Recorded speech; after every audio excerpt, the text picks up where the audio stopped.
Dear students, welcome back. आज बारी है कंपैरेटिव पॉलिटिक्स की। यूजीसी नेट के इस वीडियो सीरीज में, जिसमें हम लोग पास्ट ईयर्स पेपर, पर्टिकुलरली जो 5 साइकिल, जो रिसेंट 5 जो पेपर हैं यूजीसी नेट के, उसको एनालाइज करने की कोशिश कर रहे हैं थीम वाइज। तो उसमें हम लोगों ने इसके जस्ट पहले पब्लिक एडमिनिस्ट्रेशन देखा, आज कंपैरेटिव पॉलिटिक्स, और आगे जो है इंटरनेशनल रिलेशन और रिमेनिंग देखेंगे। सो लेट अस बिगिन। और जैसा मैं हमेशा कहता हूं कि ये सभी एग्जाम के लिए इंपॉर्टेंट है, इवन मेरे उन स्टूडेंट के लिए जो अगले साल पीजी टेस्ट देना चाहते हैं, या असिस्टेंट प्रोफेसरशिप, या किसी भी competitive exam, even civil services के लिए, तो ये इंपॉर्टेंट है। So let us begin. UGC NET theme wise past paper analysis comparative politics. जैसा मैं हमेशा कहता हूं कि आप सिलेबस पे फोकस करें, बहुत इंपॉर्टेंट है। ये सबसे बड़ा हिंट होता है, इसमें जितने टॉपिक हैं, थीम है, उसको आप पढ़िए, डिफरेंट सोर्सेज से जितना ज्यादा पढ़ सकते हैं पढ़िए। This is the best strategy. Examination से बहुत पहले, जब बहुत पास आ जाए, तब तो आपको अपने नोट्स वोट्स देखने होते हैं और फोकस स्टडी करनी होती है। लेकिन यदि आप नेक्स्ट साइकिल में एग्जाम दे रहे हैं तो एक्सटेंसिवली इन टॉपिक को कवर कीजिए। अब यहाँ पे मैंने जो रेड निशान लगाया है, वो ड्यू, ये जो पॉल साइंस हेल्प चैनल है, उसमें कवर्ड नहीं है। जैसे नेशनलिज्म मैंने कवर नहीं किया है, स्टेट थ्योरी नहीं कवर किया है, कॉन्स्टिट्यूशनलिज्म को कवर नहीं किया है, डेवलपमेंट और मॉडर्नाइजेशन थ्योरी को भी अलग से नहीं किया है, स्ट्रक्चर ऑफ पावर भी जो इलीट थ्योरी है उसको भी नहीं किया है। तो आपको इसमें काफी जो है गैप हैं, जो चैनल है, बिकॉज वो अंडर ग्रेजुएट के लिए बनाई गई थी। लेकिन फिर भी यदि आप देखेंगे तो करीब 70% सिलेबस जो है वो कवर्ड है उसमें ऑलरेडी। ह्यूज नंबर ऑफ, मुझे लगता है करीब 30 के आसपास जो हैं वो वीडियोस हैं। आप उनको देखिए, और मेरा ये बिल्कुल पूरा विश्वास है कि उसमें जो फैक्ट हैं, जो भी वीडियो हैं पॉल साइंस हेल्प में, वो इन सिलेबस को बिल्कुल मैच करते हैं और आपको वो एक अच्छी कॉन्सेप्ट देते हैं। उसको देखिए और रिमेनिंग को जो है किसी और सोर्सेज से पढ़ के अपनी कॉन्सेप्ट बनाइए, और बार बार लौट करके आइए कि कोई टॉपिक छूट तो नहीं रहा है। जैसे यहाँ पे देखिए, एक मैं एग्जांपल देता हूं कि आपको नॉन डेमोक्रेटिक रेजिम में पैट्रिमोनियलिज्म पढ़ना है, ब्यूरोक्रेटिक ऑथोरिटेरियनिज्म पढ़ना है, और मिलिट्री डिक्टेटरशिप, टोटलिटेरियन फासिज्म पढ़ना है। अब आपको क्वेश्चन सीधा आ सकता है कि पैट्रिमोनियलिज्म के इसमें से क्या क्या फीचर हैं। 4 ऑप्शन रहेगी और फिर इसमें चुनना होगा ए, बी, बी, सी और लाइक दैट। तो इस तरह के क्वेश्चन के लिए आप तैयार रहिए। ब्यूरोक्रेटिक ऑथोरिटेरियनिज्म के क्या फीचर्स हैं, क्या उसके कोई ऑथर ने उस पर यदि बुक लिखा है, कोई एग्जाम्पल है किसी कंट्री में, तो वो सब सारा कुछ याद रखिए। मैंने एग्जाम्पल दिया, इसी तरह से आप लौट के हर टॉपिक को देखिए। अब हम लोग शुरू करते हैं क्वेश्चन आंसर का दौर। जैसा मैं बोलता हूं, 5 साइकिल हम लोगों ने लिया है। जून 2020 साइकिल सबसे लेटेस्ट है। उसके बाद अभी तक यूजीसी नेट की कोई एग्जाम नहीं हुई है। ये एग्जाम अक्टूबर 2020 में हुई थी। दिसंबर 2020 और जून 2021 के साइकिल को मिला के अक्टूबर में एग्जाम होनी थी, पहले सितंबर, फिर अक्टूबर, अभी भी टल गई है। सो ये लेटेस्ट पेपर है, हम लोग शुरू कर रहे हैं। टोटल नंबर ऑफ क्वेश्चन यदि आप देखेंगे तो करीब 72 हैं। इससे पहले पब्लिक एडमिनिस्ट्रेशन हम लोगों ने देखा था 77 थे। तो यदि इंपॉर्टेंस के हिसाब से देखिए तो ये पब्लिक एडमिनिस्ट्रेशन के आसपास ठहरता है, और western political thought, Indian political thought और पॉलिटिकल थ्योरी से ज्यादा इंपॉर्टेंट है as far as UGC NET is concern. इसीलिए इसको ध्यान से पढ़ने की जरूरत है, क्योंकि करीब 70 to 18% क्वेश्चन जो है वो कंपैरेटिव पॉलिटिक्स से रहते हैं। First question, which among the following countries have no written constitution. अब ये क्वेश्चन कंपैरेटिव पॉलिटिक्स के, मतलब जिसको बोलते हैं इंस्टीट्यूशन, जो कंपेयर होती है कि यहाँ कैसा है वहां कैसा है, इस पे है, जो कि कंपैरेटिव पॉलिटिक्स का कोर है, तो आपको ये जानना चाहिए। अब रिटन कॉन्स्टिट्यूशन बहुत कम ही ऐसे कंट्री हैं जहां पे कि नहीं है। यहाँ मैंने कुछ कंट्री का नाम दिया है जो नेट पे है। न्यूजीलैंड उसमें से एक है, यूनाइटेड किंगडम आपको पता है, इजराइल भी है, कुछ लोग कनाडा को भी मानते हैं, कुछ साइप्रस भी कुछ समय में रहा है, थोड़ी थोड़ी, मतलब। लेकिन यदि ये 3 कंट्री को जो है आप याद कर सकते हैं जिसमें कॉन्स्टिट्यूशन कोडिफाइड नहीं है, कन्वेंशन पे चलता है, और उसी कन्वेंशन के बेसिस पे कई बार लॉ वॉ बन जाते हैं, तो वो भी कॉन्स्टिट्यूशन का पार्ट मान लिए जाते हैं। इस टाइप से कॉन्स्टिट्यूशन वहां इवॉल्व होता है, कोई एक दिन कोई अडॉप्ट नहीं होता है। तो न्यूजीलैंड जो है सही आंसर है। इसको जो है यदि हम देखें तो मेरे हिसाब से ये थोड़ा डिफिकल्ट क्वेश्चन, इसलिए मैंने डिफिकल्ट इसको मार्क किया है। According to Greek system of classification of regime, the degenerative form of rule by many is known as. ये तो एरिस्टोटल को आप याद कीजिए, उन्होंने जो है 6 प्योर फॉर्म ऑफ कॉन्स्टिट्यूशन की बात की थी, जिसमें से कि रूल बाय मैनी 2 है, उसमें से जो अच्छा जो वर्चुअस फॉर्म है उसको उन्होंने नाम दिया था पॉलिटी। ये बड़ा कंफ्यूजिंग है क्योंकि उनका जो बेस्ट प्रैक्टिकल जो कॉन्स्टिट्यूशन है वो भी पॉलिटी ही नाम है। तो polity is rule by many और अच्छा है, in the interest of many है। और इसका जो परवर्टेड फॉर्म है वो है एनार्किक डेमोक्रेसी, मतलब मॉब रूल जिसको एरिस्टोटल बोलते थे। ये है तो रूल बाय मेनी, बट ये इंटरेस्ट ऑफ फ्यू हो जाता है, जो जो उसको कब्जा जमा लेते हैं डेमोक्रेसी पे।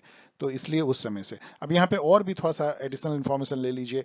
टिरेनी है, ये रूल बाय वन है, rule by one in the interest of one, मतलब एक किंग है उसी के इंटरेस्ट में है। और यदि rule by one in the interest of many यदि होगा तो वो हो जाएगा मोनार्की, जो कि एक अच्छा रूल बाय वन है, मतलब बेनिवोलेंट मोनार्क है, अच्छा राजा है। उसी तरह से ये दोनों जो ओलिगार्ची और एरिस्टोक्रेसी हैं, ये दोनों रूल ऑफ बाय फ्यू है।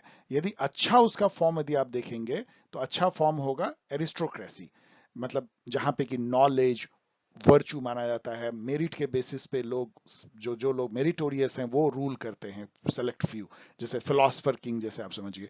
ओलिगार्ची जो है वो उसका परवर्टेड फॉर्म है रूल बाय फ्यू, जहां पे कि फ्यू वेल्दी लोग शासन करते हैं, जहां वेल्थ को ज्यादा वैल्यू दी जाती है नॉलेज के ऊपर में, मेरिट के ऊपर में। तो इस तरह से 6 आप देख सकते हैं, monarchy, tyranny, then oligarchy, aristocracy, oligarchy and polity and democracy. तो डेमोक्रेसी एक परवर्ट फॉर्म ऑफ कॉन्स्टिट्यूशन या गवर्नमेंट है एज पर एरिस्टोटल या एंशिएंट ग्रीक में। ये इजी क्वेश्चन है। Who among the following is often portrayed as the father of cultural nationalism? ये question आपको जानना चाहिए, वैसे ये डिफिकल्ट हो सकता है, लेकिन कल्चरल नेशनलिज्म आज तो गिवन हम मानते हैं कि नेशन जो है एक कल्चरल कम्युनिटी है, जो एक टाइप से सोचता है, उसके एक वर्ल्ड व्यू है, खान पीन, कपड़ा, फूड हैबिट एक जैसा है, जो हिस्ट्री में एक जैसे तरह से उन्होंने बर्ताव किया, आगे एक साथ बढ़ना चाहते हैं, इसको एक इमेजिन कम्युनिटी, इसको बेनेडिक्ट एंडरसन बोलते हैं। लेकिन जो इनके फादर जो इस कॉन्सेप्ट के हैं वो हैं जोहानन गॉटफ्रीड हाजर। ये एक बहुत बड़े फिलोसफर, जर्मन फिलोसफर थे, 18 सेंचुरी के आप देख सकते हैं, पोएट भी थे, लिटरेरी क्रिटिक थे। तो इन्होंने जो कॉन्सेप्ट बनाया फोल्क का, इसको वोल्क नहीं पढ़ते हैं, फोल्क पढ़ते हैं, folk wagon, false wagon. Folk मतलब पीपल, मतलब जर्मन पीपल। तो उन्होंने डिस्टिंग्विश किया कि जो पीपल हैं वो भीड़ या रैबल से अलग हैं। पीपल वो हैं जो कि कल्चरल कम्युनिटी अपने को मानते हैं, और जर्मन पीपल जर्मन नेशन बनाते हैं, जिनका अपना डिस्टिंक्ट लैंग्वेज होता है, कल्चर होता है। तो ये अच्छा क्वेश्चन है, याद कर लीजिए।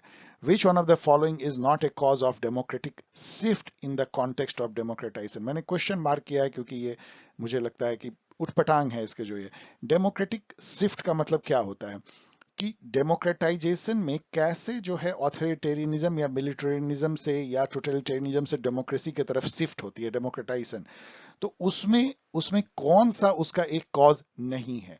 यदि आप देखिएगा कि loss of popularity and legitimacy by military regime, ये हो सकता है कि यदि लॉस हो जाए, जैसे जिया उल हक थे पाकिस्तान में, जब उनकी पॉपुलैरिटी कम होने लगी तो डेमोक्रेटाइजेशन होगा, शिफ्ट होगा। सोशल चेंज होने पे भी डेमोक्रेटाइजेशन होता है। मीडिया भी एक बहुत बड़ा रोल प्ले करता है डेमोक्रेटिक शिफ्ट में, यदि मीडिया इंडिपेंडेंट हो जाए, वो पॉपुलर ओपिनियन बनाने लगे।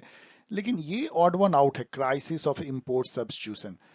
लेकिन बहुत अजीब सी बात है, इसलिए मैंने क्वेश्चन मार्क किया कि इसका आंसर है मीडिया को उन्होंने काट दिया है और इसको उन्होंने ले लिया है। तो ये मुझे समझ में नहीं आया कि मीडिया क्यों जो है वो कॉज नहीं है डेमोक्रेटिक शिफ्ट का, और क्राइसिस ऑफ इंपोर्ट सब्स्टिट्यूशन क्यों है। अब यहां मैं आपके लिए छोड़ दे रहा हूं इसको। In which one of the following countries consociational consociationalism is as a power sharing mechanism is not practice? अब देखिए कंसोसिएशनल स्टेट क्या होता है, ये बहुत ही अच्छा कॉन्सेप्ट आपको जानना चाहिए। वैसे वर्ड बहुत टफ है, कंसोसिएशनलिज्म या कंसोसिएशनल स्टेट, टफ वर्ड, लंबा वर्ड है। लेकिन ये जो है कॉन्सेप्ट बहुत इंपॉर्टेंट है। इसमें ऐसा होता है, ऐसा कंट्री जिसमें इस टाइप का डिवीजन इथनिक या लिंग्विस्टिक इस टाइप का है कि कोई भी मेजोरिटी में नहीं है, तो इसलिए कोई भी जो है एक सत्ता स्टेबल नहीं हो सकती है, मेजोरिटेरियन गवर्नमेंट नहीं हो सकती, तो पावर आपको शेयर करना ही पड़ेगा हर ग्रुप के बीच में, हर कल्चरल कम्युनिटी या हर एथनिक ग्रुप के बीच में। ऐसे बहुत सारे कंट्री हैं, लाइक लेबनान है, इसराइल है, नॉर्दर्न आयरलैंड है, साउथ अफ्रीका है, और यहाँ पे भी है नीदरलैंड है, स्विट्जरलैंड है, बेल्जियम है। बेल्जियम उसका सबसे अच्छा एग्जाम्पल है। तो ये इस टाइप के जो स्टेट होते हैं जहाँ पे कि पावर शेयरिंग आपके उसके जो ग्रुप हैं जो वहाँ कल्चरल या इथनिक, उससे मैंडेटेड होता है कि आपको उसके बगैर वहाँ कोई स्टेबल शासन नहीं चल सकता या गवर्नमेंट नहीं चल सकती है, उसको कंसोसिएशनल स्टेट कहते हैं। और कॉन्सोसियल नेशनलिज्म इसे कहते हैं। पावर शेयरिंग मैकेनिज्म है एक स्टेबिलिटी के लिए, और बहुत अच्छा होता है क्योंकि सभी कम्युनिटी को जो है पावर शेयर मिलता है, सभी जो है वो एक तरह से ठीक से रहते हैं। नहीं तो फिर एक सिविल वॉर हो सकता है, जैसे श्रीलंका में हुआ, आपने देखा अ, तमिल और सिंहल के बीच में। तो यहाँ पे जैसे मैंने बता भी दिया कि नीदरलैंड, बेल्जियम, स्विट्जरलैंड में जो है कंसोसिएशनलिज्म है। जर्मनी उससे मुक्त है, यहाँ पे मेजोरिटेरियनिज्म है। एक ही जैसे जर्मन पीपुल वहाँ पे हैं, तो हिस्टोरिकल फैक्ट है। इसीलिए यदि देखेंगे तो यही इसका जो है सही आंसर है, जर्मनी। अब यहाँ पे नेक्स्ट क्वेश्चन देखिए, which of the following statement are true about authoritarianism and totalitarianism. देखिए सीधा सिलेबस से आपका क्वेश्चन है। ऑथोरिटेरियनिज्म एंड टोटलिटेरियनिज्म आपको जानते हैं क्या होती है। टोटलिटेरियन गवर्नमेंट वो होती है जो बिल्कुल एक आइडियोलॉजिकल गवर्नमेंट होती है, जो एक पर्टिकुलर आइडियोलॉजी को फॉलो करने के लिए एक रेजिमेंटेशन, मतलब हर सिटीजन को उसको उसी आइडियोलॉजी के बेसिस पे चलना है, वो पूरा इंटरफेयर करती है टोटलिटेरियन गवर्नमेंट की। सिटीजन उस आइडियोलॉजी के अनुसार ही कपड़ा पहनेगा, खाना खाएगा, इंटरटेनमेंट देखेगा, टीवी प्रोग्राम देखेगा, लाइफ जो है एक पर्टिकुलर टाइप से लीड करेगा। और वो बहुत ही वेंजियंस वाली गवर्नमेंट होती है, बहुत डेवलपमेंट भी बहुत करती है। हिटलर उसका एग्जाम्पल है, मुसोलिनी एग्जाम्पल है, स्टालिन एग्जाम्पल है। वैसे में काफी फास्ट डेवलपमेंट होता है क्योंकि कोई विरोध का स्वर नहीं होता है। डिसीजन जो है सुबह लिए आते हैं, शाम तक इंप्लीमेंट हो जाते हैं। तो यदि सभी लोग मिलकर करें तो economic development, industrialization, urbanization, economic growth बहुत सुपर फास्ट हो सकता है। लेकिन पीपल जो है वो तरफड़ाते रहते हैं क्योंकि वहां कोई इंडिविजुअल राइट्स, फ्रीडम, लिबर्टी ये सब नहीं होती है। टोटलिटेरियन, ऑथोरिटेरियनिज्म उसके बीच बीच का मामला है। वहां पे भी जैसे मिलिट्री रेजिम है, कोई डिक्टेटर है, वो सब ऑथोरिटेरियनिज्म है, जो कि कोई इलेक्शन में बिलीव नहीं करते, कोई कंपटीशन नहीं है, कोई विरोधी को दबा देते हैं और खुद शासन करते हैं। लेकिन वो इंटरफेयर नहीं करते कि आप क्या खाएं, क्या पहने, क्या ओढ़ें, किस तरह से। उसका आइडियोलॉजिकल कोई बैकिंग नहीं होती है, बस उनको अपने सरकार और सत्ता बचाने से मतलब ऑथोरिटेरियन गवर्नमेंट को मतलब होता है। अब इतना जानने के बाद अब देखिए, in authoritarian regime government is not constitutionally responsible to the people. अब इसको होल्ड कीजिए। अभी ऑथोरिटेरियन रेजिम में बी इंस्टीट्यूशनलाइज्ड एंड लेजिटिमेट, ये तो सही है। यहाँ तो ट्रू पूछा जा रहा है ना, ये सही है। मतलब इंस्टीट्यूशनलाइज हो सकता है, लेजिटिमेट भी हो सकता है। रेफरेंडम करा लेते हैं वो लोग अपने लेजिटिमेसी के लिए। याद कीजिए मिलिट्री रिजीम जो पाकिस्तान में थी वो लेजिटिमेट गवर्नमेंट थी। अब यहाँ पे अब ये देखिए, ये वाली को देखिए, छोड़ दीजिए। Totalitarian regime do not have a strong ideological goal and blah blah, ये अपने आप में रॉन्ग रॉन्ग रॉन्ग स्टेटमेंट है। इस तरह के स्टेटमेंट को खोजिए। इसका मतलब क्या है कि डी जहां भी है वो नहीं हो सकता। हमको तो ट्रू देखना है, तो इसमें डी है, ये खत्म हो गया। इसमें डी है, ये खत्म हो गया। इसमें डी है, खत्म हो गया। तो वाओ, आपको मुंह से आवाज निकल चाहिए वाओ, क्योंकि आपने बस एक को एलिमिनेट किया और आपको आंसर मिल गया। बाकी हमको अब देखने की भी जरूरत नहीं है, ए बी सी इसका सही आप पढ़ लीजिए। तो इस तरह से ये ट्रिक जो है उसको यूज कीजिए, एलिमिनेशन ट्रिक को। एक यदि एकदम एब्सोल्युटली आप श्योर हैं कि रॉन्ग है तो ढूंढिए वो कहां कहां है, उन सबको हटा दीजिए। Which of the following statement are true about dependency theory. तो डिपेंडेंसी थ्योरी, अब हम लोग यदि इसको भी सर्च करें कि इसमें से कौन एकदम सही होगा। डिपेंडेंसी थ्योरी आपको पता है, जैसे वर्ल्ड सिस्टम थ्योरी है, या आंड्रे गुंडर फ्रैंक का जो थ्योरी थी साउथ अमेरिका के लिए, किस तरह से जो है वो सैटेलाइट ऑन कोर का कॉन्सेप्ट था, डेवलपमेंट ऑफ अंडर डेवलपमेंट की बात थी, ये सब। मतलब उसमें बेसिकली डिपेंडेंसी थ्योरी ये कहता है कि जो जो यहाँ कहा गया है कि इसका उल्टा कह लीजिए, या ये कह लीजिए, development in the third world is dependent on development in the already developed nation. ये इसका कोर थॉट है। और इसका कहना है कि जो डेवलपिंग नेशन जो डेवलप करते हैं वो फॉल्स डेवलपमेंट है, वो एक तरह का आप उसके पिछलग्गू की तरह, सैटेलाइट की तरह डेवलप करते हैं। वो चूंकि डेवलप कर रहा है तो उसका थोड़ा सा आप डेवलप कर लिए, लेकिन आप कभी भी जो है उसको compete नहीं कर सकते और हमेशा आपका एक्सप्लॉइटेशन होगा। जो यहाँ लिखा गया है D, the first world does not exploit the third world, इसका उल्टा, the first world does exploit the third world. अब यहाँ पे हमको ट्रू है, डी जो है एकदम बिल्कुल एब्सोल्युटली रॉन्ग है। Third world, the first world does not exploit, तो अब डी जहां जाए उसको काट देंगे, डी डी। तो हमको दो ऑप्शन मिला, ए या बी होगा, ए या सी होगा। तो ए तो कॉमन हो गया, इसका मतलब ए सही है, बिना सोचे समझे हमने देख लिया कि ए सही है। अब हम देखेंगे बी या सी में से एक ही सही होगा। Dependency theory stress the peaceful evolutionary process of modernization. ऐसा क्यों कहेंगे, ऐसा कोई स्पेसिफिक नहीं है, क्योंकि हम लोगों ने ये देख लिया कि सी बिल्कुल सही है, तो ए और सी जो है वो सही है। इस तरह से आप इसको देख सकते हैं। अब यहाँ पे एडिशनल इंफॉर्मेशन है, डिपेंडेंसी थ्योरी के जो फाउंडर हैं वो रॉल प्रेबिस माने जाते हैं, याद कर लीजिए। अंडर गुंडर फ्रैंक ने काफी इस पे काम किया है, डेवलपमेंट ऑफ अंडर डेवलपमेंट, उन्होंने वर्ड जो फ्रेज कॉइन किया। कॉर्डोसो जो कि ब्राजील के प्रेसिडेंट भी थे, वो भी इससे जुड़े हुए हैं। और वॉलस्टीन ने वर्ल्ड सिस्टम थ्योरी दिया, जहां कोर, सेमी पेरिफेरी और पेरिफेरी का कॉन्सेप्ट उन्होंने दिया। ये सब जो है मार्क्सिस्ट से थोड़े बहुत इन्फ्लुएंस होते हैं। ये भी कई जगह क्वेश्चन पूछा गया है कि ये जो है एक तरह से मार्क्सिज्म की तरफ या लेफ्टिस्ट ओरिएंटेड थ्योरी है dependency theory.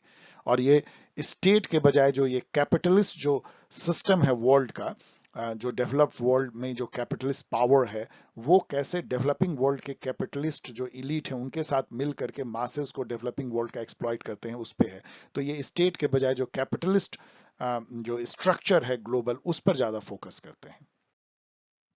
Who among the following provide the structural functional perspective on the nature of Indian state?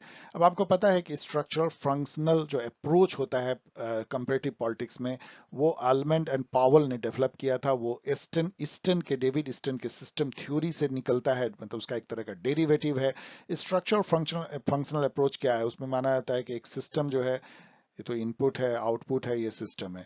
इस सिस्टम के अंदर में बहुत सारे जो है स्ट्रक्चर हैं। स्ट्रक्चर क्या होता है, सोशल साइंस में स्ट्रक्चर का मतलब कोई दीवार या कोई बिल्डिंग नहीं होती। स्ट्रक्चर जो है वो ह्यूमन स्ट्रक्चर है, जैसे कि ह्यूमन का पैटर्न बिहेवियर, जो पावर स्ट्रक्चर सोसाइटी में, इवन इंस्टीट्यूशन और इवन ब्रिक मोटर का ऑर्गेनाइजेशन भी स्ट्रक्चर है। ये सब स्ट्रक्चर है। Like parliament is a structure, constitutionalism is a structure, relation between executive and legislature is a structure। तो ये स्ट्रक्चर होते हैं और वो हर स्ट्रक्चर एक पर्टिकुलर फंक्शन करता है सिस्टम में, वही सिस्टम को मेंटेन करता है। इसको स्ट्रक्चरल फंक्शनलिज्म कहते हैं।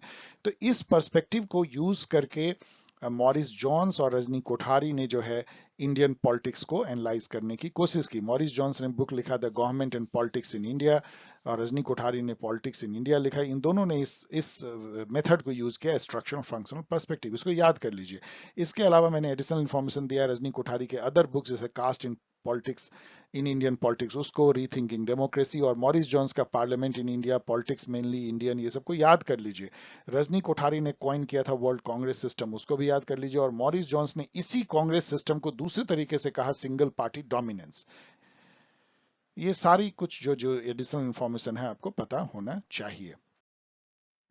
अब यहाँ पे देखिए मैच करते हैं हम लोग, मैचिंग गेम खेलते हैं। हमें पता है कि पावर इलीट जो है सी राइट्स मिल ने दिया है, तो बी का 2 पे क्या कोई बात बनती है, तो ये दो जो है सही है, ये दो खत्म हो गए।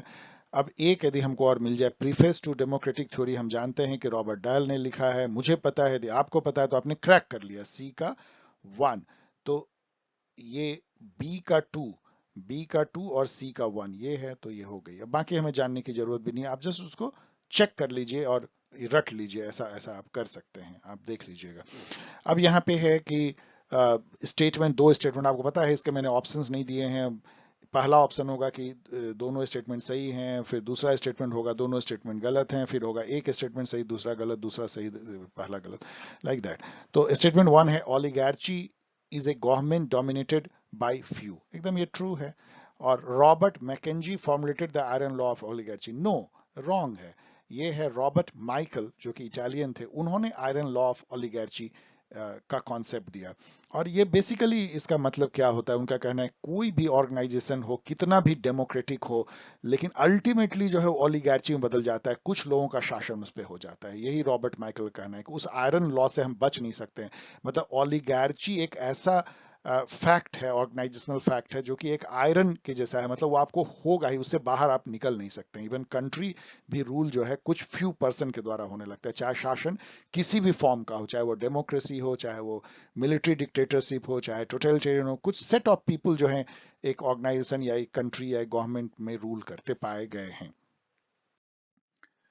अब हम लोग एक साइकिल जो है खत्म करते हैं, दूसरी साइकिल में प्रवेश कर रहे हैं, दिसंबर 2019 साइकिल। फर्स्ट क्वेश्चन देखें, the author of the book nation and nationalism is. ये मेरे हिसाब से इजी क्वेश्चन होना चाहिए, क्योंकि यदि आप यूजीसी नेट की तैयारी कर रहे हैं तो इस तरह के बुक को आप कभी छोड़ नहीं सकते हैं। ये अर्नेस्ट गैलनर ने लिखा है। इसके अंदर भी आपको जाना पड़ेगा कि नेशनलिज्म उन्होंने क्या क्या लिखा है। 15 मिनट लगेगा, नेट पे जाके पढ़ लीजिए, उसका समरी पढ़ लीजिए, उसके अंदर की थीम पढ़ लीजिए। यहाँ पे आप इनको भी नहीं भूल सकते हैं, बेनेडिक्ट एंडरसन को, जिन्होंने लिखा था nation as an imagine community. In fact उनके बुक का नाम था इमेजिन कम्युनिटी।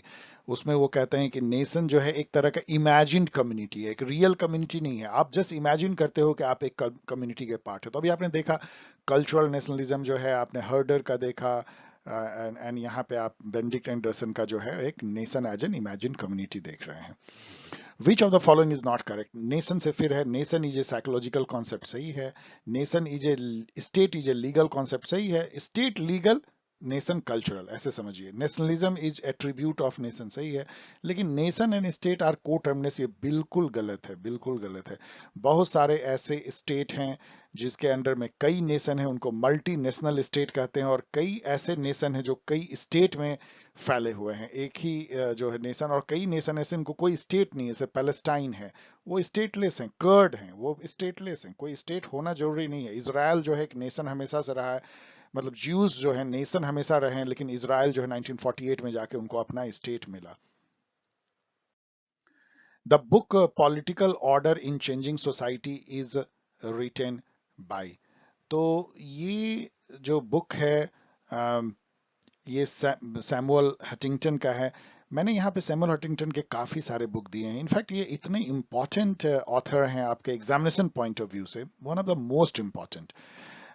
तो उसमें उन्होंने क्लास ऑफ सिविलाइजेशन लिखा है, जिसके बारे में आपको काफी चीजें पूछी जाती हैं। उसका मायने अभी नहीं बता रहे क्योंकि आगे क्वेश्चन भी है। The third wave democratization in the late 20th century, ये भी नहीं बता रहे, इस पे भी एक क्वेश्चन है। Political order in changing society अभी आपने देखा। The crisis of democracy, soldier and the state, ये सब रट लीजिए। जैसे सोल्जर एंड द स्टेट तो बहुत ही ऑब्सक्योर है, लेकिन पूछा जा सकता है, मैचिंग में पूछा जा सकता है। फिर यहाँ लूसियन पाई को भी आप चलिए आगे हम लोग देखते हैं। द बुक, तो ये सैमुअल हटिंगटन सही आंसर है। The book aspect of political development written by, ये लिखा है सैमुअल लूसियन पाई ने। लूसियन पाई को आप कभी मत भूलिएगा जब बात आती है डेवलपमेंट मॉडर्नाइजेशन थ्योरी की। ये उसके एक तरह से सबसे प्रोमिनेंट जो है वो थिंक कर रहे हैं। और डेवलपमेंट या मॉडर्नाइजेशन थ्योरी था क्या, 1960s में अमेरिका बहुत घबराया हुआ था सोवियत रूस और कम्युनिज्म के प्रसार प्रचार से। तो उसको रोकने के लिए कंटेनमेंट की पॉलिसी, वहां ट्रूमैन डॉक्ट्राइन कहते हैं, वो चल रहा था। उसमें एक उन्होंने सोचा कि एक पूरे वर्ल्ड में, वर्ल्ड मतलब क्या, जो थर्ड वर्ल्ड है उसी पे तो सबको सब सब उसको हड़पना चाहते थे ना। बाकी तो फर्स्ट वर्ल्ड और सेकेंड वर्ल्ड तो बट चुका था, कैपिटलिज्म और सोशलिज्म के खेमे में बट गया था। जो थर्ड वर्ल्ड ही बचा हुआ था, जो एरिना वर्चस्व का था, कि उसमें कैपिटलिज्म अमेरिका द्वारा लेड या सोशलिज्म या कम्युनिज्म रूस द्वारा लेड, कौन उसका वर्चस्व स्थापित करेगा। तो अमेरिका ने उसमें हेल्प लिया अपने इंटेलेक्चुअल थिंकर्स का, और एक थ्योरी निकाला जिसको मॉडर्नाइजेशन या डेवलपमेंट थ्योरी बोलते हैं, जिसमें लूसियन पाई, अल्मैन और एडवर्ड सील, ऑर्गेन्स्की, कोलेमैन, बर्बा, अल्मंड, ये सब आते हैं आफ्टर। इन लोगों ने ये थ्योरी दिया कि डेवलपमेंट जो है, और या मॉडर्नाइजेशन कह लीजिए, दोनों एक तरह से जुड़ा हुआ है, वो एक फिक्स्ड तरीके से ही हो सकता है और वो यूनिवर्सल है। और उस तरीके को अपना के अमेरिका ने और वेस्टर्न यूरोप ने डेवलप किया, आगे निकल गए। अब जो थर्ड वर्ल्ड है उसी को अपना करके वो आगे बढ़ सकते हैं, जैसे डेमोक्रेटाइजेशन हो, पॉलिटिकल इंस्टीट्यूशन डेवलप हो, सेपरेशन ऑफ पावर हो, सेकुलरिज्म हो, इंडस्ट्रियलाइजेशन हो, फास्टर इंफ्रास्ट्रक्चर डेवलपमेंट हो, जीडीपी का खूब फास्ट ग्रोथ हो, फ्री ट्रेड हो, लिबरल डेमोक्रेटिक इंस्टीट्यूशंस हो। ये सारी चीजें होने से पॉलिटिकल डेवलपमेंट होगा और मॉडर्नाइजेशन आएगी। यही मॉडर्नाइजेशन या डेवलपमेंट थ्योरी था। उसके सबसे बड़े जो थिंकर थे वो लूसियन पाई थे जिन्होंने बुक लिखा एस्पेक्ट ऑफ पॉलिटिकल डेवलपमेंट। उन्होंने पॉलिटिकल सिंड्रोम फ्रेज यूज किया कि 3 फीचर्स होता है तो हम कह सकते हैं कि पॉलिटिकली डेवलप कोई सोसाइटी कर रहा है या नेशन कर रहा है। वहां इक्वलिटी होता है, इक्वलिटी मतलब रूल ऑफ लॉ है, सभी लोग लॉ के सामने जो है बराबर है, इक्वल प्रोटेक्शन ऑफ लॉ है, कोई भेदभाव नहीं है। देन जो जो इंस्टीट्यूशन है उसकी कैपेसिटी इतनी ज्यादा हो जाती है कि वो डिसीजन जल्दी ले सकता है, पॉलिसी बना सकता है और डेवलपमेंट कर सकता है। और डिफरेंशिएशन है, मतलब स्ट्रक्चर फंक्शन में ओवरलैप नहीं है, मतलब एक स्ट्रक्चर एक फंक्शन कर रहा है। मतलब कोई एजुकेशनल स्ट्रक्चर है, स्कूल्स हैं तो वो एजुकेशन में ही लगे हुए हैं, ऐसा नहीं है कि वो मल्टीपल फंक्शन कर रहे हैं, मतलब डिफरेंशिएशन है। तो इस तरह से उन्होंने 3 कैरेक्टरिस्टिक बताई। ये पूछा जाता है इसलिए मैं आपको यहाँ दे रहा हूँ कि what are the 3 features of development syndrome given by Lucian Pye. इसके अलावा ये भी पूछा जाता है कि इसमें से कौन कौन डेवलपमेंट या मॉडर्नाइजेशन थ्योरिस्ट हैं, इसलिए मैंने यहाँ पूरा लिस्ट दे दिया है। उसके अंदर भी पूछा जाता है कि डेविड एप्टर के बुक क्या है, एडवर्ड सील के बुक क्या है, तो सबको याद कर लीजिए। According to Almond, comparatively homogeneous culture is found in. तो ये आप आलमंड एंड वर्बा का जब सिविक कल्चर के बारे में पढ़ेंगे, मैंने आपको पढ़ाया है, तो उसमें उन्होंने कहा है कि बहुत तरह के कल्चर दिया है। उसमें जो होमोजीनियस कल्चर है, हेट्रोजेनस कल्चर भी होता है, पैरोकियल कल्चर है, many other kind of culture है। उसमें जो होमोजीनियस कल्चर जो है वो जनरली डेवलप्ड कंट्री में पाया जाता है। क्योंकि डेवलप्ड कंट्री, ये एक अजीब सी बात है कि होमोजीनियस कल्चर क्यों डेवलप्ड कंट्री में पाया जाता है, क्योंकि वो कंट्री डेवलप ही इसलिए हुआ है कि होमोजीनियस कल्चर है। आप उसको ऐसे समझिए, एक लंबी लड़ाई के बाद ये सारे जो डेवलप्ड नेशन है उन्होंने अपने को तोड़ के फोड़ के एक होमोजेनियस कल्चर को एक नेशन बनाया। जर्मनी को आप देखिए कैसे नेशन बनाया है, कैसे जो है फ्रांस एक नेशन बनाया है। वहां पे एक लैंग्वेज, एक कल्चर, एक रिलीजन, ये सब आ गई बहुत 100 साल पहले, इसलिए वो डेवलप कर रहे हैं। जो आप देखेंगे कि जो अफ्रीकन एशियन कंट्री हैं वो कंट्री ही बने हैं ऐसे अजीब ढंग से, वो कॉलोनियल कंट्री थे, उनमें ये देखा ही नहीं गया कि एक लैंग्वेज एक कल्चर, ऐसा नहीं है। तो वो मल्टी कल्चरल मल्टीलिंगुअल जो है नेशन स्टेट हैं। और चूंकि वो कॉपी करना चाहते हैं एक कल्चर, होमोजेनियस कल्चर वाले डेवलप्ड नेशन को जो वेस्टर्न यूरोप अमेरिका में, इसलिए वो हमेशा परेशान होते रहते हैं। जब तक ये जो कंट्री जैसे इंडिया जैसे कंट्री ये नहीं समझेंगे कि हम मल्टीलिंगुअल मल्टी कल्चरल नेशन है, हम यूरोप के छोटे छोटे नेशन जैसे नहीं हो सकते हैं जहां पे कि एक कल्चर एक लैंग्वेज है, तब तक जो है हम एक तरह से डेवलप नहीं कर पाएंगे। हमें एक अलग रास्ता चुनना पड़ेगा डेवलपमेंट का। तो ये होमोजेनियस कल्चर जो है डेवलप्ड नेशन में पाया जाता है। विच one of the following is not a function of political parties. अब देखिए, पॉलिटिकल पार्टी जो है बहुत कुछ करती है, इंटरेस्ट आर्टिकुलेट करती है, इंटरेस्ट एग्रीगेट करती है, पॉलिटिकल सोशलाइजेशन करती है, रिक्रूटमेंट करती है, ट्रेनिंग देती है, लीडरशिप डेवलप करती है, लेकिन रूल एडजुडिकेशन जुडिशरी का काम थोड़ी करती है। तो बहुत आसान क्वेश्चन है, इजी है। Which of the following writers are from Italy. अब ये क्वेश्चन रॉन्ग है, इसको चैलेंज किया जाना चाहिए होगा। इसमें पैरेटो भी इटालियन है, मोज्का भी इटालियन है, रॉबर्ट माइकल भी इटालियन है, केवल ये अमेरिकन है। तो अब यहाँ तो कोई 3 ऑप्शन है नहीं, इसलिए ये इनवैलिड है, ये क्वेश्चन इनवैलिड है। ओके, देखिए अब यहाँ पे एडिशनल इंफॉर्मेशन जान लीजिए। ये सारे एलिटिस्ट थ्योरी देने वाले हैं। मोज्का ने रूलिंग क्लास नाम का बुक भी लिखा, कॉन्सेप्ट भी दिया। उन्होंने भी सर्कुलेशन ऑफ एलीट का अलग तरह से कॉन्सेप्ट दिया था। पैरेटो के साथ जोड़ा जाता है, विल्फ्रेड पैरेटो इटालियन थे, सर्कुलेशन ऑफ एलीट। मतलब सर्कुलेशन ऑफ एलीट क्या है, एक एलीट ग्रुप जो है वो दूसरे एलीट ग्रुप से जो है जस्ट चेंज होता है, उसी को हम गवर्नमेंट चेंज होना बोलते हैं। कोई ऐसा नहीं होता है कि डेमोक्रेसी में पैरेटो का कहना था कुछ नहीं होता है, एक elite group is change by other elite group, और हम कहते हैं कि गवर्नमेंट बदल गई, हमारी पार्टी की बन गई। पार्टी क्या होता है, पार्टी एक प्राइवेट संस्था है, एक जैसे कंपनी कॉर्पोरेट उस टाइप की है, और उसको चलाने वाले कुछ लोग होते हैं जैसे कॉर्पोरेटियर होते हैं, वो जो है रूल करते हैं, तो वो इलीट रूल है, मतलब एज पर इलीट थ्योरी। और कई जगह सही भी है।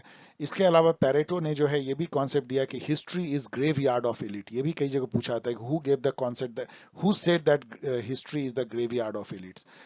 सी राइट मिल्स ने पावर इलीट का कॉन्सेप्ट दिया। पावर इलीट आगे भी चल के आपको बताया जाएगा कि ये इन्होंने दिया कि ट्राइमोरवराइट जो होती है, मतलब त्रिमूर्ति जिसको बोलते हैं, तो वो उसमें एक तरफ मिलिट्री है, दूसरी तरफ कॉर्पोरेट वर्ल्ड है, और तीसरी तरफ पॉलिटिकल ग्रुप हैं या पॉलिटिकल लीडर्स है। ये तीनों मिल करके जो हैं ये ट्राइमर वाइट जो कह लीजिए या त्रिमूर्ति जो है, ये लोग एक तरह का पावर इलीट्स बनते हैं, मतलब military, corporate and political leaders या पॉलिटिकल पार्टीज कह लीजिए। तो ये जो है यही रूल करते हैं किसी भी कंट्री पे। ये कहना था सी राइट मिल का, अमेरिकन का। और रॉबर्ट माइकल ने, जैसा मैंने आपको बताया, उन्होंने आयरन लॉ ऑफ ओलिगार्ची दिया, जिसको मैंने अभी कुछ मिनट पहले एक्सप्लेन किया है। इस पे अब आगे भी क्वेश्चन आपको आएंगे। Which of the following statement about the definition of welfare state are correct? Welfare state क्या होता है जो यहाँ लिखा गया है, देखिए। जैसे ये है, welfare state guarantee a minimum standard of subsistence without removing incentive to private sector. ये इसका एक है। मतलब जैसे इंडिया वेलफेयर स्टेट है, अभी भी फ्री में राशन देते हैं, फ्री में घर मुहैया कराते हैं, टॉयलेट देते हैं, गैस चूल्हे देते हैं। मतलब गवर्नमेंट जो है वो मानती है कि हमको अपने लोगों का भरण पोषण करना है, इसको वेलफेयर। अब वेलफेयर क्या है, ये अपने आप में एक बहुत लंबी डिबेट है कि क्या किसी को कुछ अनुदान दे देने से वेलफेयर हो जाता है, कि उसको कैपेबल बनाने से होता है। आगे क्वेश्चन भी है इसमें। अमृत सिंह जैसे लोगों का कहना है कि आप गरीबों को डोल मत दो, उनको जो है प्रोडक्टिव बनाओ, उनको शिक्षा दो, उनको अच्छा हेल्थ केयर दो, उनको जो है एक्सेस टू जो जो डिफरेंट रिसोर्सेज है वो दो, और वो अपने आप वो आगे बढ़ जाएंगे। तो खैर, तो डी जो है वो करेक्ट है। तो डी जिसमें है वो करेक्ट है। तो ये तो कट गया, इसमें डी नहीं है। Welfare state sets A pattern for any human and progressive society. ठीक है, ये भी ये सही है। Welfare state sets A pattern for human and progressive, तो सी जिसमें है वो सही होगा। तो ये वाला भी कट गया।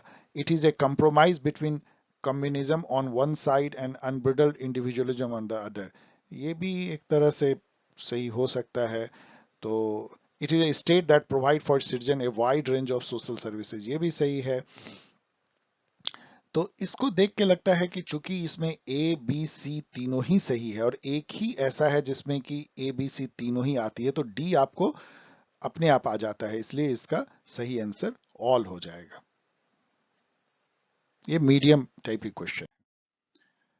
अब हम लोग आते हैं जून 2019 साइकिल पे। First question, which of the following is not a component of primordialism? Primordialism क्या होता है? मतलब आप किसी ग्रुप का पार्ट यदि अपने जन्म के चलते बनते हैं तो प्राइमोर्डियल आपकी आइडेंटिटी है वो, और यदि आपने कर्म से बनते हैं तो नॉन प्राइमोर्डियल है। तो कास्ट तो जन्म से आप उस ग्रुप को एक्वायर करते हैं, प्राइमोर्डियल है। कम्युनिटी जन्म से करते हैं, कई तरह का कल्चरल कम्युनिटी एंड ऑल।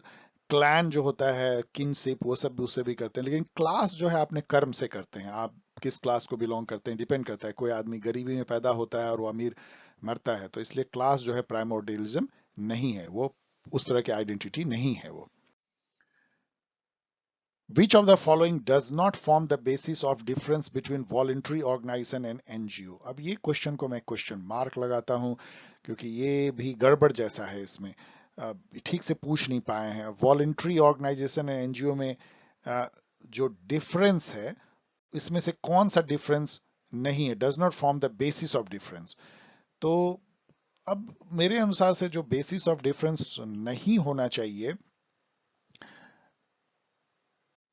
वो फिलान्थ्रेपी पे और commitment to the secular and democratic ideal, सब तो सब में दोनों में कॉमन हो सकते हैं। मेंबरशिप अलग हो सकती है, फंडिंग पैटर्न अलग हो सकते हैं, लेकिन इसका जो ऑफिशियल आंसर है वो कुछ अलग है। आप इसको चेक कर लीजिएगा। I am not at all convinced कि ये सही इस क्वेश्चन को फ्रेम किया गया है। मैं छोड़ रहा हूं आपके लिए। The clash of civilization thesis means, ये मैंने आपको बताया है कि मैं आगे आपको एक्सप्लेन करूंगा। ये सैमुअल हंटिंगटन ने लिखा था, क्लास ऑफ सिविलाइजेशन। ये बुक पे इतने क्वेश्चन पूछे जाते हैं कि मुझे लगता है कि ये सेटर के लिए फेवरेट क्वेश्चन है। क्लास ऑफ सिविलाइजेशन वही कहता है जो यहाँ लिखा गया है। अब यहाँ पे देखिए, सबसे बड़ा स्टेटमेंट कौन सा है? ये है, यही सही है। एक ट्रिक भी है, आपको नहीं भी यदि पता हो तो आप इसको गेस कर सकते हैं। Longest statement is generally the correct statement. क्यों? क्योंकि हम इंडियन थोड़े आलसी होते हैं। तो जो सेटर होते हैं ना, वो रॉन्ग जो ऑप्शन बनाने में वो ज्यादा मेहनत नहीं करते, छोटा छोटा बनाते हैं। और जो सही होता है उसको तो कहीं से वो कॉपी पेस्ट करते हैं, वो लंबा हो जाता है। तो it says that conflict would not be primarily ideological or economic or between nation but cultural और civilizational character। मतलब इसका कहना था कि आगे जो लड़ाई होगी ना, थर्ड वर्ल्ड वॉर टाइप की कभी होगी, तो वो नेशंस के बीच में नहीं होगी, वो इकोनॉमिक रीजन से नहीं होगी, वो जो है कल्चर के बीच का क्लास होगा, कल्चर के और ये सिविलाइजेशन के बीच का होगा। जो कि 2001 में थोड़ी बहुत सही भी हुई कि अलकायदा ने जब अटैक किया अमेरिका पे, तो वो एक तरह से इस्लाम वर्सेस जो है क्रिश्चियनिटी का वो लड़ाई हो गया। वो it was not between two nation, वो तो नॉन स्टेट एक्टर ने अटैक किया था एक स्टेट पे। तो इसको क्लास ऑफ सिविलाइजेशन, इसमें एक और वर्ड उन्होंने इस बुक में उन्होंने दिया था, वो भी पूछा जाता है, वर्ड नहीं फ्रेज, वेस्ट वर्सेस रेस्ट, मतलब एक तरफ जो है वेस्टर्न कल्चर हो जाएगा, दूसरी तरफ पूरी जो ईस्टर्न कल्चर है उसके बीच की लड़ाई हो जाएगी। Which of the following Indian tradition is declared recently as intangible cultural heritage of humanity? ये करंट इवेंट टाइप का क्वेश्चन है। कुंभ को जो है ऐसा कहा गया है, कुंभ कुंभ पे बहुत रिसर्च हो रहे हैं। यहाँ पे एक इंटरेस्टिंग बताओ कि मेरे जो लंदन स्कूल ऑफ इकोनॉमिक्स के प्रोफेसर हैं वो इंडिया आए थे, उन्होंने मतलब करीब 2-3 महीने रह के उन्होंने कुंभ पे रिसर्च किया है। वो उस पे लंदन स्कूल ऑफ इकोनॉमिक्स जो है वो इस पे एक टीम बनाई है, वो उस पे रिसर्च करके कुछ निकालना चाह रहे हैं। तो ये काफी एक बड़ी प्रोजेक्ट है।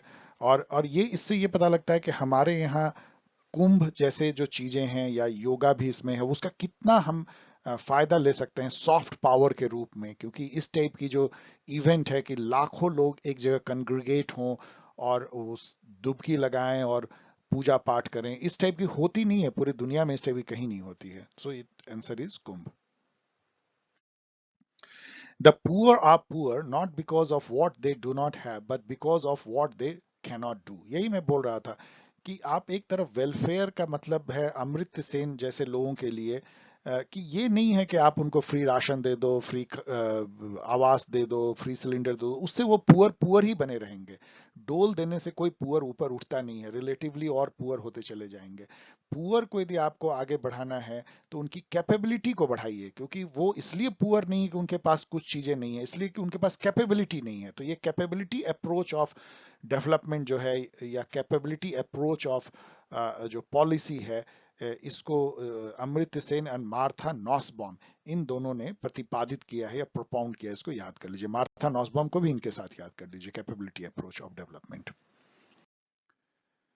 The fundamental difference between institutionalism and new institutionalism would primarily be located in the principle of, इसको तो मैं बहुत बड़ा क्वेश्चन मार्क मारने वाला हूँ, आप इसको देख लीजिए, मैं इस क्वेश्चन को नहीं डिस्कस कर सकता, इसका कोई मीनिंग ही नहीं है। ये क्या, मैंने इंस्टीट्यूशनलिज्म आपको पढ़ाया है, ये क्या कहना चाहते हैं, ये इन्होंने इसका शायद आंसर दिया है एक्सपेरिमेंटेशन, क्या मीनिंग है, छोड़, आप इस पे रिसर्च कीजिए।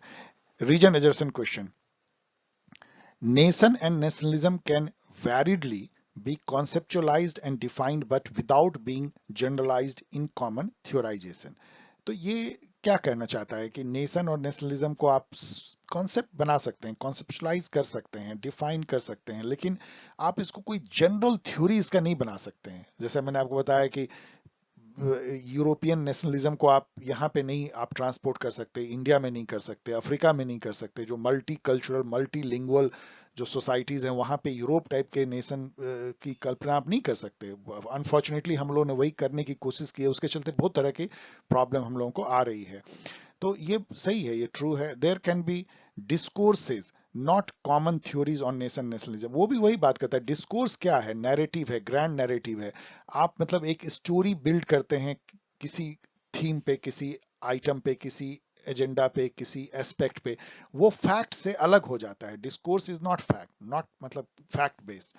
तो ये भी ठीक है। तो इन दोनों, और ये उसका एक तरह का जो है एक्सप्लेनेशन भी है कि उसको चूंकि ये डिस्कोर्स है तो आप उसको थ्योराइज नहीं कर सकते हैं, कोई कॉमन थ्योरी नहीं बना सकते। तो ये इसका ज्यादा प्रोबेबल आंसर लगता है।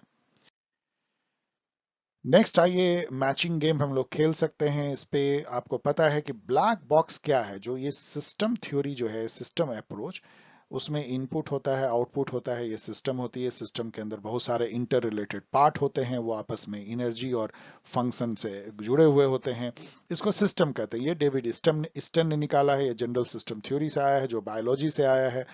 तो इसको जो है ब्लैक बॉक्स अप्रोच भी बोलते हैं, क्योंकि ये जो इसके अंदर हम नहीं झांकते हैं, जैसे पॉलिटिकल सिस्टम है तो उसके अंदर क्या हो रहा है, पावर, इन्फ्लुएंस, स्ट्रक्चर, उसको छोड़ देते हैं, तो ये ब्लैक बॉक्स अप्रोच भी कहलाता है। तो ये डेविड स्टन जो है वो सिस्टम थ्योरी जुड़े, इसलिए ब्लैक बॉक्स।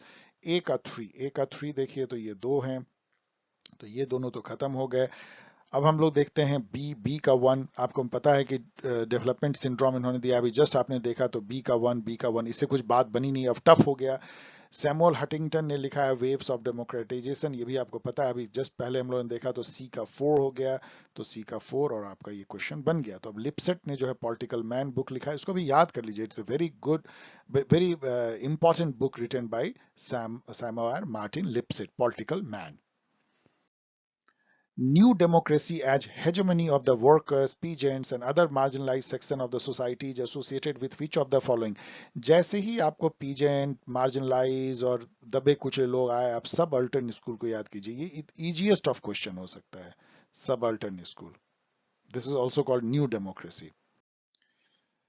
फिर से सैमुअल पी हंटिंगटन लौट के आ गए हैं, आपको पता है इन्होंने मतलब जो बुक लिखा है वेव्स ऑफ डेमोक्रेसी या थर्ड वेव जो बुक लिखा है, उस पर ये क्वेश्चन है।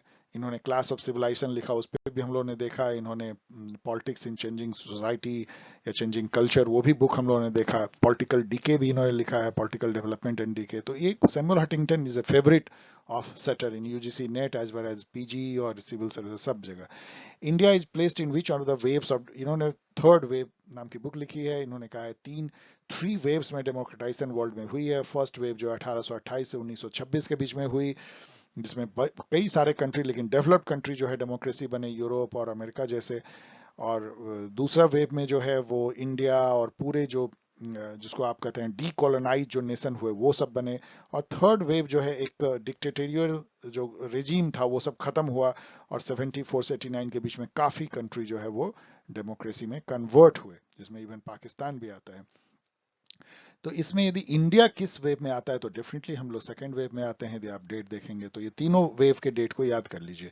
Happiness index is the creation of which of the following countries, ये आपको बहुत आसान लगना चाहिए, ये इजी क्वेश्चन है। भूटान जो है वो कहता है कि हैप्पी रहना जरूरी है, ना कि धनवान होना, मतलब कि वेल्दी होने से अच्छा है कि हैप्पी रहना। और ये इतनी बड़ी बात है कि भूटान जैसा एक छोटा गरीब नेशन जो है वो हैप्पीनेस इंडेक्स में बहुत ऊपर है, ये सीखने की बात है हम लोगों के लिए। Who equated revolution with fever, तो अब फीवर तो अच्छी बात होती नहीं है, रिवॉल्यूशन कई लोग अच्छा मान सकते हैं, लेकिन इस व्यू के अनुसार यदि ये फीवर है तो अच्छा नहीं है। तो इसको जो है क्रेन ब्रिंटन ने एक बुक लिखा था द एनाटॉमी ऑफ रिवॉल्यूशन, उसमें उन्होंने रिवॉल्यूशन को एक फीवर से कंपेयर किया था कि ये एक तरह का फीवर है जिसकी कि इलाज होना चाहिए, कुछ ना कुछ होना चाहिए, नहीं तो ये फीवर की तरह जो है बढ़ता जाएगा, जान भी ले सकता है। तो ऑफ कोर्स ये टफ क्वेश्चन है, डिफिकल्ट है, यदि आप जानते हैं तो जानते हैं।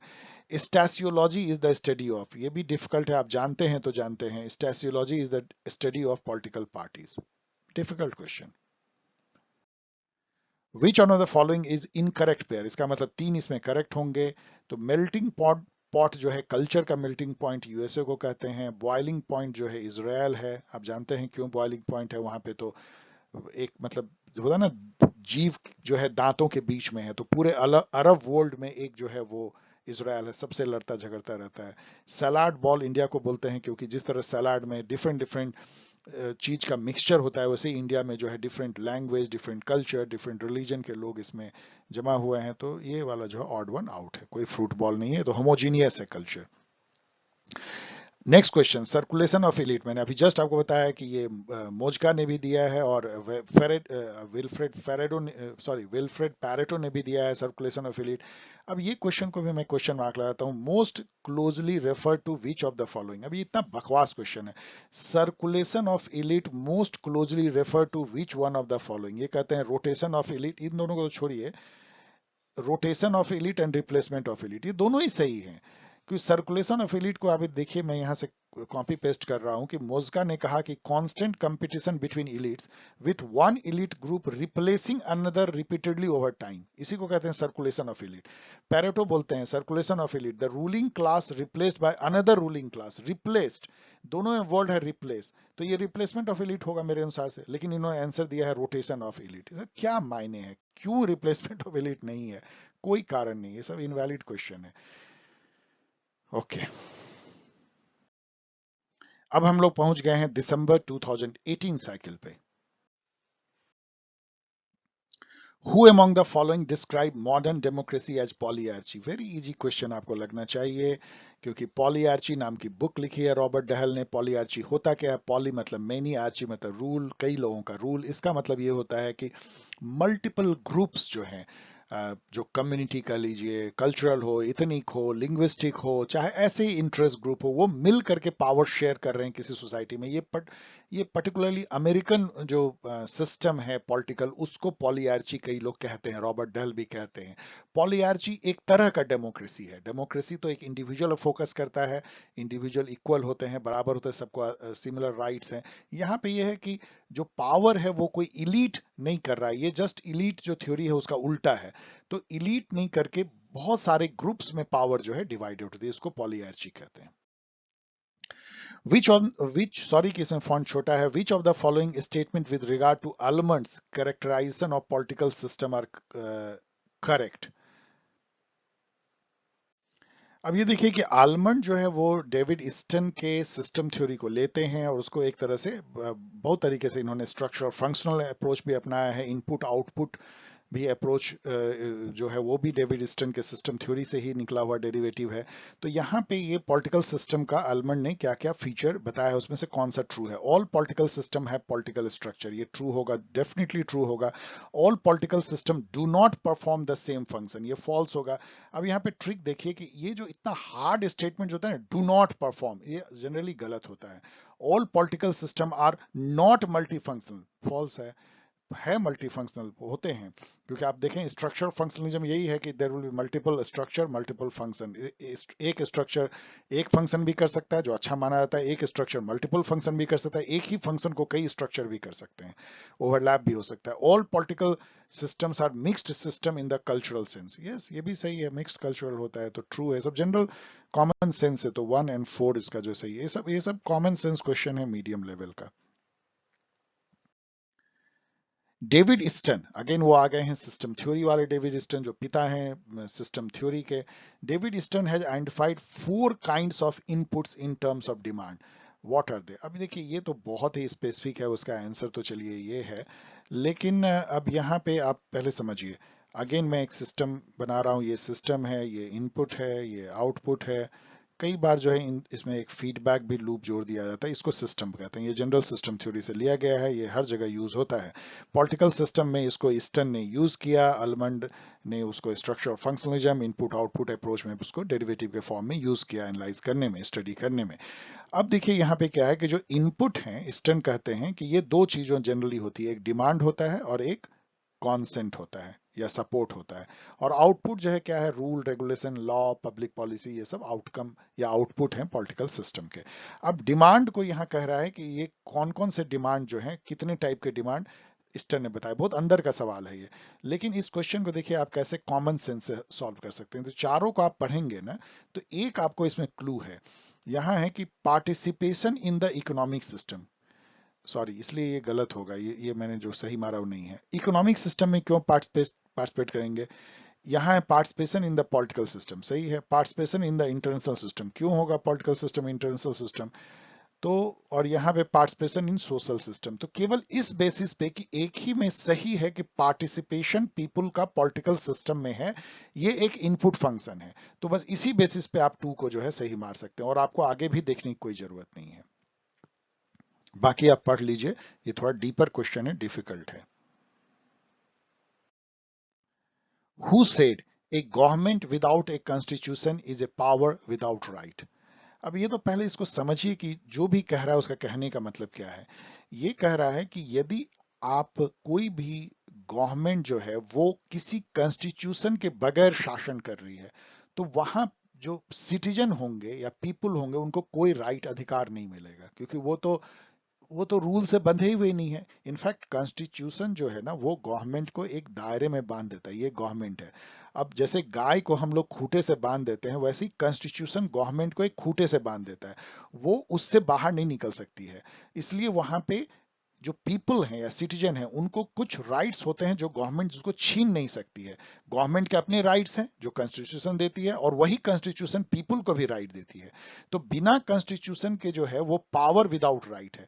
ये कहने वाले जो व्यक्ति थे, थिंकर थे, वो थॉमस पेन थे, जो राइट्स के चैंपियन हैं। तो उन्होंने बुक लिखा था राइट ऑफ मैन 1791। आप देखिए, जस्ट जस्ट यूएसए उस समय बना था, उस समय कॉन्स्टिट्यूशन बना था, उनके आंख के सामने बना था। इसलिए वो कहते हैं कि मैं देख रहा हूं कि कैसे कॉन्स्टिट्यूशन बनती है और कैसे कॉन्स्टिट्यूशन जो है वो राइट गारंटी करती है पीपल को, और यदि कॉन्स्टिट्यूशन नहीं है तो राइट भी नहीं है। तो ये थॉमस पेन इसका सही आंसर है। Which of the following statement are correct? अब ये एक कंपैरेटिव पॉलिटिक्स का एकदम बहुत टिपिकल क्वेश्चन है, डिफरेंट डिफरेंट स्टेट में कैसा इंस्टीट्यूशन है उस पर पूछा गया है। Federal councillor in Switzerland can be impeached, तो नहीं किया सकता। आप यहाँ पढ़ लीजिए, वहां पे ये भी जान लीजिए कि जो फेडरल काउंसलर होते हैं वो 7 हैं, वो वहां की पार्लियामेंट चुनती है। एक बहुत ही यूनिक सिस्टम है स्विट्जरलैंड में कि कोई एक ऐसा कोई व्यक्ति जो है हेड ऑफ द स्टेट या हेड ऑफ द गवर्नमेंट नहीं होता है, 7 लोग मिल करके सत्ता चलाते हैं और वो बारी बारी से हर साल एक एक रोटेशन पे उसमें से प्रेसिडेंट बनता है।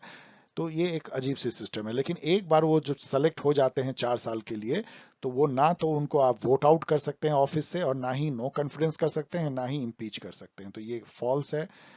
Vice president preside over the joint session of American Congress, ये ट्रू है लेकिन पूरी तरह से ट्रू नहीं है।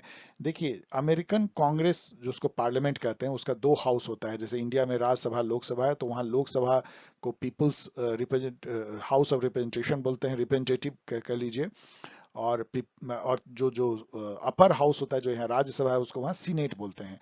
तो ये जो हाउस ऑफ रिप्रेजेंटेटिव और सीनेट दोनों को मिलाकर के कांग्रेस बोलते हैं। कांग्रेस का जो ज्वाइंट सेशन जब होता है तो उसको स्पीकर, जैसे इंडिया में भी स्पीकर प्रिजाइड करते हैं, वैसे ही करते हैं। लेकिन जब वो कांग्रेस मिलती है प्रेसिडेंशियल वोट को काउंट करने के लिए और डिक्लेयर करने के लिए कौन प्रेसिडेंट बनेगा, तो उस सेशन को वाइस प्रेसिडेंट जो है प्रिजाइड करते हैं। इसलिए ये पूरी तरह से स्टेटमेंट सही नहीं, लेकिन चलिए ठीक है, आधा अधूरा मान लीजिए।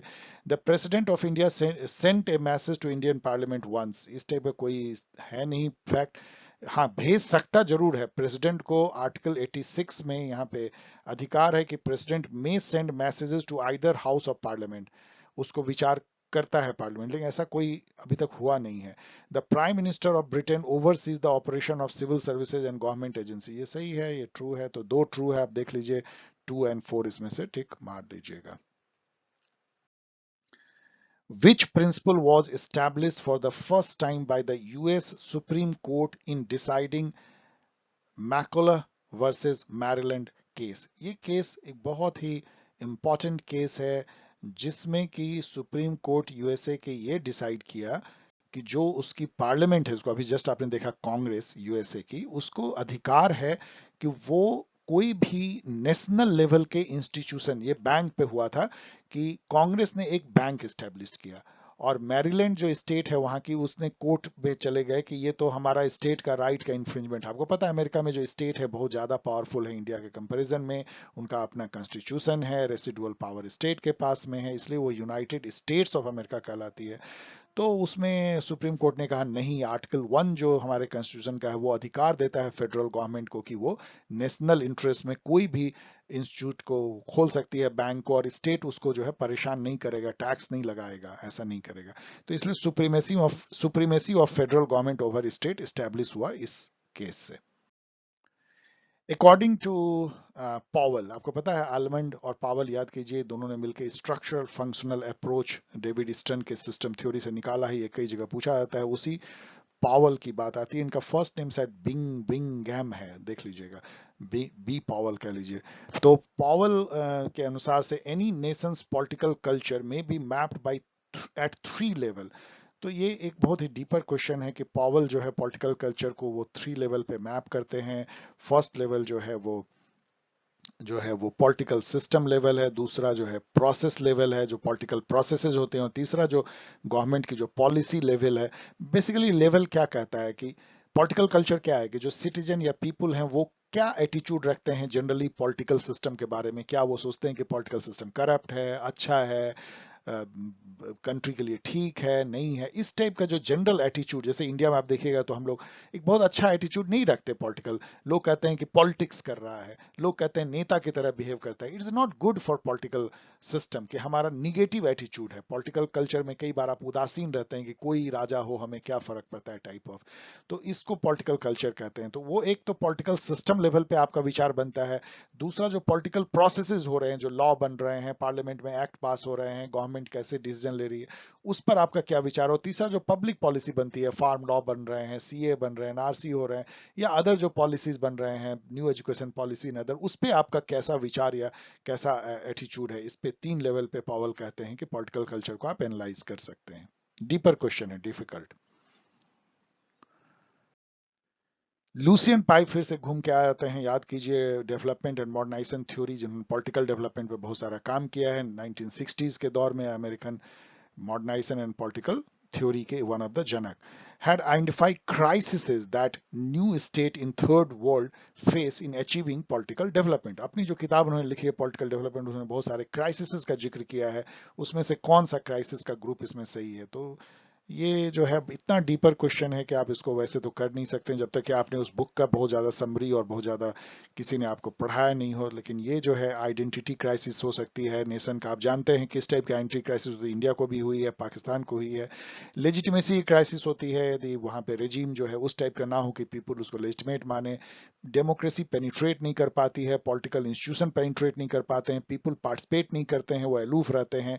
नेशनल इंटीग्रेशन एक प्रॉब्लम होती है, अलग थलग जो है ग्रुप और कम्युनिटीज पड़े रहते हैं। और डिस्ट्रीब्यूशन जो है, किस तरह से आप income, wealth, political offices, award को कैसे, मतलब रिवॉर्ड, ओनर्स कैसे डिस्ट्रीब्यूट करते हैं, it is a big problem. ये सब जो है क्राइसिस जो है फेस करते हैं, जिसको आप ओवरकम कर लेते हैं तो आप पॉलिटिकली डेवलप होते हैं, तो आप इकोनॉमिकली भी डेवलप एंड मॉडर्नाइज हो सकते हैं।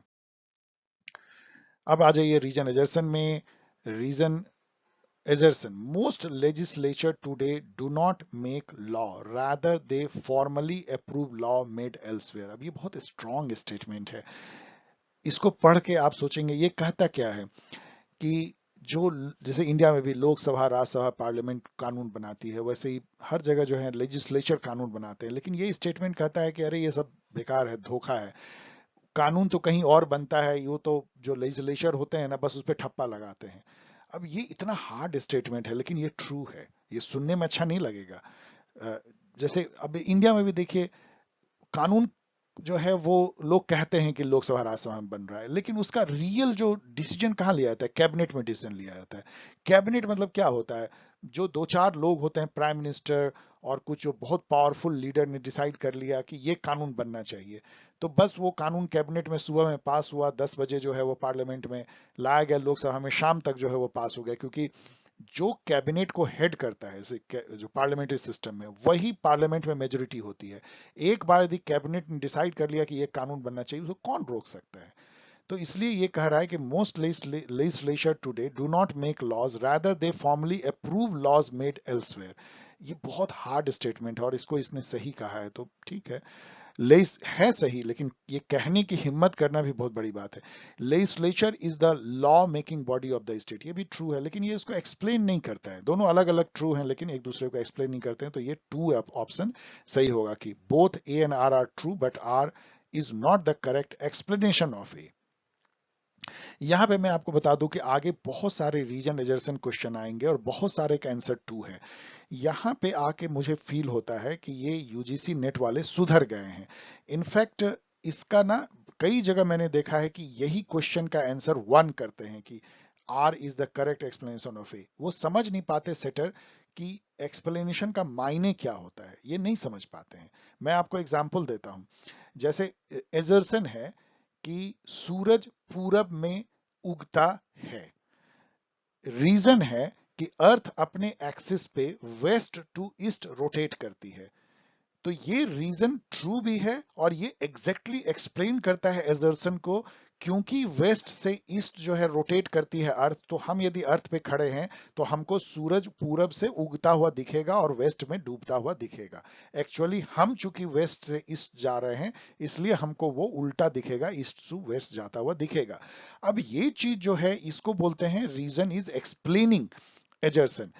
यदि जब तक ऐसा नहीं है, यदि कोई बोले कि सूरज पूरब में उगता है और फिर दूसरा स्टेटमेंट आए कि सूरज पश्चिम में डूबता है, तो ये दोनों स्टेटमेंट सही हैं, लेकिन रीजन एजर्सन को करेक्टली एक्सप्लेन नहीं करता है। लेकिन आपको बहुत जान के दुख होगा कि सूरज पूरब में उगता है और सूरज पश्चिम में डूबता है। को मैंने देखा है DU JNU ये सारे जो सेटर होते हैं वो उसको ए करते हैं, वो मानते हैं कि बस दोनों जुड़ा हुआ स्टेटमेंट है तो वो एक्सप्लेन कर रहा है। एनीवेज, लेकिन यहाँ पे यूजीसी नेट बहुत बुद्धिमानी का काम किया है। उसने अधिकतर में देखिएगा कि टू आंसर को सही किया है, जो सही होना भी चाहिए, जैसे ये है वो एक्सप्लेन नहीं करता है, लेकिन अपने आप में दोनों स्टेटमेंट सही है। अब आइए हम लोग फिर मैचिंग गेम खेलते हैं। हटिंगटन फिर से लौट के आ जाते हैं। आपको पता है उन्होंने बुक लिखा है पॉलिटिकल डीके, मतलब पॉलिटिकल डेवलपमेंट एंड डीके, मैंने आपको जस्ट बताया। तो ए का 3 से कोई बात बनती है क्या? तो ए के 3 में 2 बनता है, ये तो ऐसे ही खत्म हो गया। रॉबर्ट डहल से देखते हैं पॉलीआर पॉलीआर्की इन्होंने लिखा है, पॉलीआर्किकल डेमोक्रेसी, आप तो समझ रहे होंगे। तो ए का 4, तो ए का 4 सॉरी बी का 4, तो बी का 4, तो आपको आंसर मिल गया। अब आगे आपको देखने की जरूरत भी नहीं है, आप जस्ट उसको पढ़ लीजिए। फिर हम लोग मैचिंग गेम खेलते हैं। रॉबर्ट माइकल घूम के आ रहे हैं, तो यहाँ पे रॉबर्ट मैकेंजी, अभी सब सब जो है इसमें अननोन आपको दिख रहे होंगे, इसलिए ये डिफिकल्ट क्वेश्चन हो सकता है। इसमें आप यहां से चलिए, सबसे अच्छा है कि जीन ब्लॉन्डल जो हैं, जीन ब्लॉन्डल एक बहुत कंपैरेटिव पॉलिटिक्स के, जैसे मैकरिडीज हैं या आलमंड हैं, ईस्टर्न है, उस टाइप के ये सब पितामह हैं। तो उन्होंने जो है, इसमें आप गेस कर सकते हैं बहुत सही कि इन्होंने लिखा होगा कंपैरेटिव गवर्नमेंट एंड इंट्रोडक्शन। तो इस पे यदि आप चलते हैं सी के 4 पे, जो मोस्ट प्रोबेबली सही होगी, तो आपको ये दो जो है सही दिखते हैं। इन दो को आप उड़ा सकते हैं। फिर रॉबर्ट माइकल को जो है आप पॉलिटिकल पार्टी से जोड़ सकते हैं, यदि आपको पता हो, जैसे मुझे पता है। तो बी के 1 से आप इसको मैच कीजिए, तो बी का जो 1 है वो इसमें है, तो इससे आपको बात बन जाती है। अब इससे आप देख सकते हैं कि ए का 2 British political party Robert McKenzie ने लिखा है, और जो comparative politics quest for theory आप देख लीजिए, इन्होंने दिया है जो जेम्स ए बिलेन। डिफिकल्ट है। Which of the following statement is are correct with regard to theories of elite? अब elite theory के बारे में तो मैंने आपको कई चीजें अभी बताया है।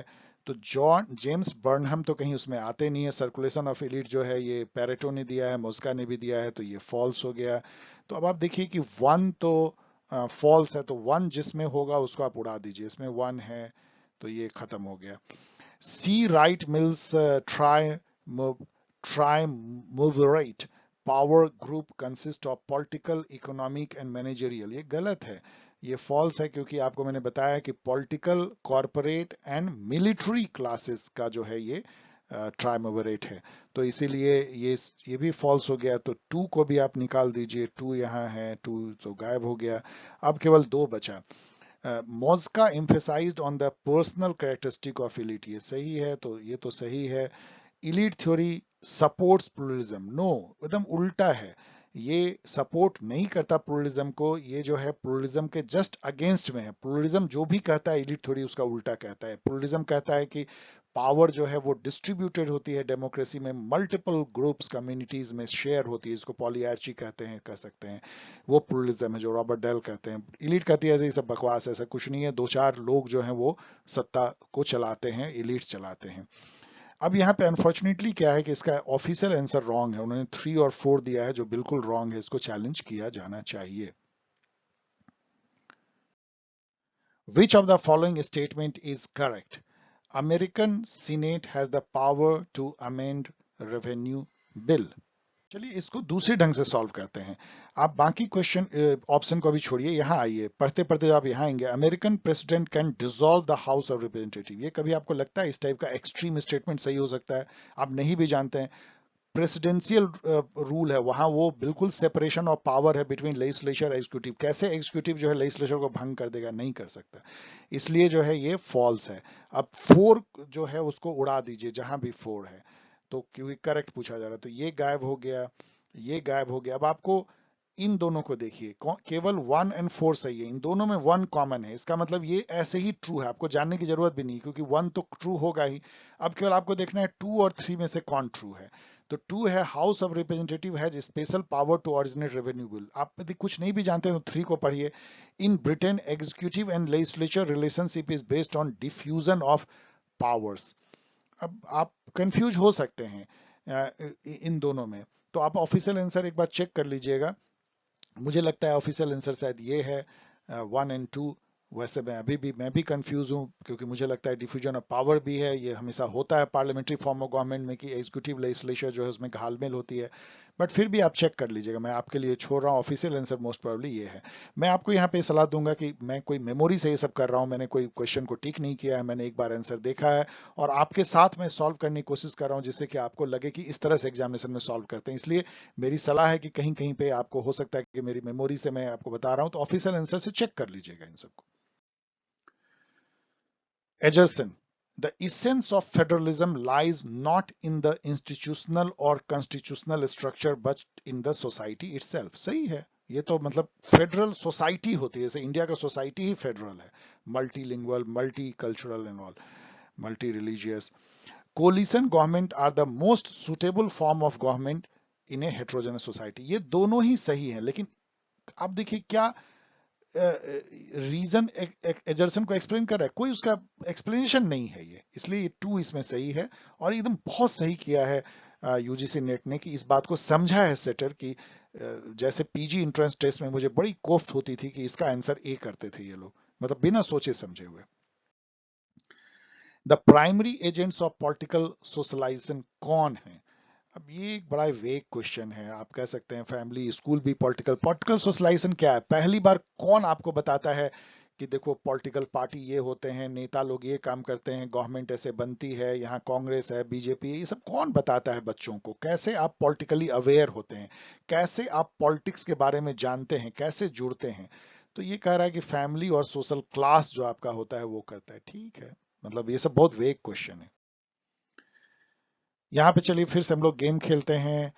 यहाँ पे आ, ये डिफिकल्ट हो सकता है, आ, लेकिन आप इससे चल सकते हैं कि एडमिनिस्ट्रेटिव लीगल डेवलपमेंट जो है वो टैलकट, पार्सन और इसके साथ में कई लोगों ने, वेबर ने भी, जो सोशियोलॉजिस्ट हैं उनका मानना है कि जो पॉलिटिकल डेवलपमेंट है वो एडमिनिस्ट्रेटिव और लीगल डेवलपमेंट से जुड़ा हुआ है। चूंकि इसमें पार्सन जो है सोशियोलॉजिस्ट हैं, तो आप इससे इनको मैच कर सकते हैं। तो डी के 3 से क्या कोई बात बनती है? तो इससे आपका आंसर ही मिल जाता है डी के 3 से। तो बाकी देख लीजिए आप, ए जो है पॉलिटिकल मॉडर्नाइजेशन पे आपको बहुत कंफ्यूजन होगा, लेकिन लिपसेट ने भी काफी काम किया है पॉलिटिकल मॉडर्नाइजेशन पे। लिपसेट का जो एक थ्योरी है कि जो पॉलिटिकली मॉडर्नाइज जो होगा वो इकोनॉमिक मॉडर्नाइज भी हो जाएगा, मतलब जहां डेमोक्रेसी वहीं ज्यादा होगी जहां इकोनॉमिक प्रॉस्पेरिटी है। ये काफी फेमस उनका थ्योरी है जो उन्होंने अपनी पॉलिटिकल मॉडर्नाइजेशन में दिया है। इसके अलावा बी का 1 है बिल्डिंग डेमोक्रेसी, तो खैर ठीक है। या नॉन ऑप है ऑपरेशन ऑफ नेशन स्टेट जो है एडवर्ड सील का है, तो ठीक है, बहुत एक से आपका मिल जाता है answer. Which of the following are the kinds of party system describe by Arend Lijphart? अब ये जो है ये तो बहुत ही ऑब्सक्योर क्वेश्चन हो सकता है, क्योंकि मैंने भी आपको नहीं पढ़ाया है, मैंने खुद भी इस पे बहुत ज्यादा नहीं पढ़ा, लेकिन कॉमन सेंस से देखिए कैसे आप इसको कर सकते हैं।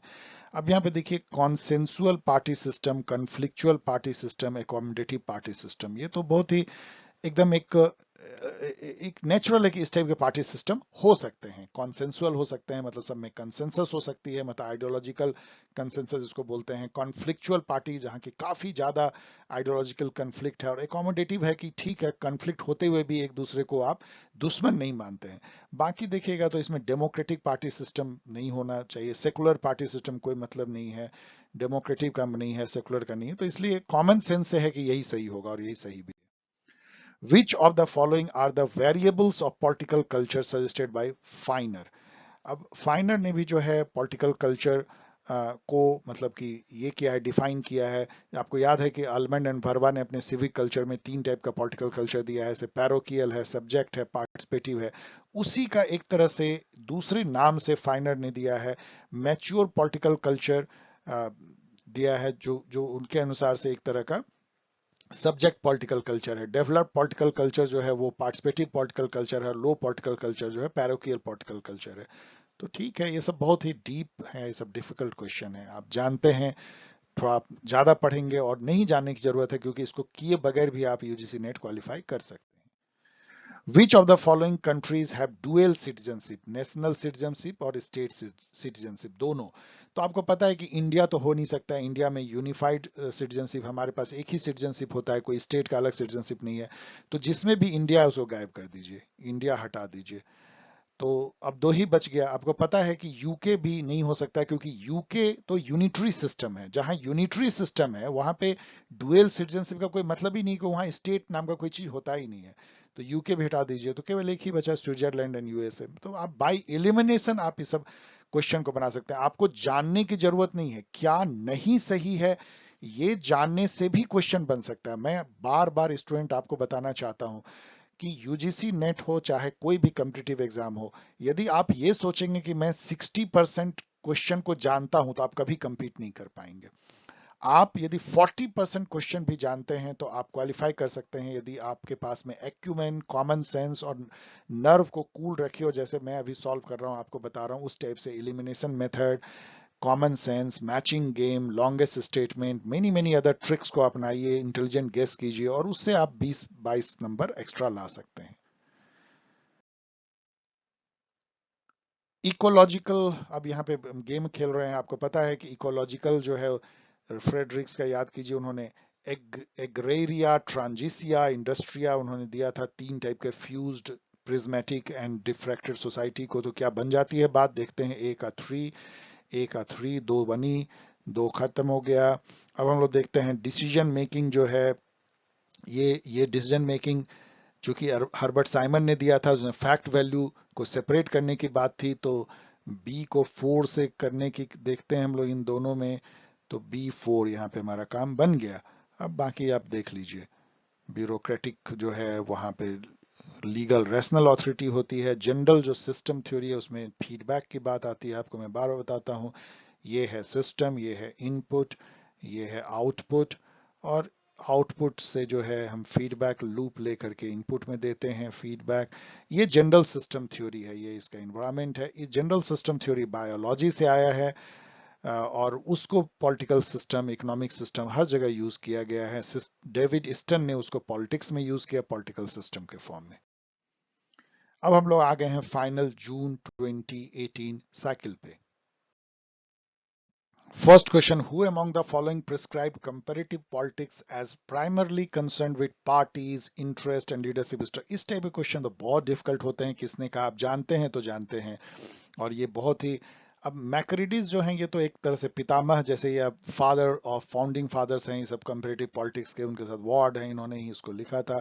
Who was the author of the book the presidential Republic? ये जीन जीन ब्लॉन्डल ने लिखा था, अभी आपने देखा उनका। और भी, ये भी एक तरह से फाउंडर हैं कंपैरेटिव गवर्नमेंट एंड पॉलिटिक्स के। प्रेसिडेंशियल रिपब्लिक में ये पूरी दुनिया में जो प्रेसिडेंशियल सिस्टम है, या प्रेसिडेंशियल जो रिपब्लिक सिस्टम, रिपब्लिक गवर्नमेंट है, उसका वो एक तरह से कंपैरेटिव एनालिसिस करते हैं, जीन बॉल्ड। Region Ejerson आइए, system approach to comparative politics believe in the balance between the input structure, मतलब input and output structure to maintain the equilibrium। मतलब बिल्कुल सही है, मैं आपको बार बार बता रहा हूँ, ये सिस्टम है, इनपुट है, आउटपुट है, इन दोनों में बैलेंस मेंटेन रहती है, उससे ये सिस्टम इक्विलिब्रियम में रहता है। System approach is criticise as status quoist model, क्योंकि ये इक्विलिब्रियम हमेशा मेंटेन करने की बात करता है, इसलिए इसमें चेंज को बहुत ज्यादा इंपॉर्टेंस नहीं दिया जाता है। ये दोनों स्टेटमेंट अपने आप में ट्रू है, लेकिन ये जो है रीजन उसको कोई एक्सप्लेन नहीं करता, इसलिए टू इसमें सही है, और ये भी सही इन्होंने किया है।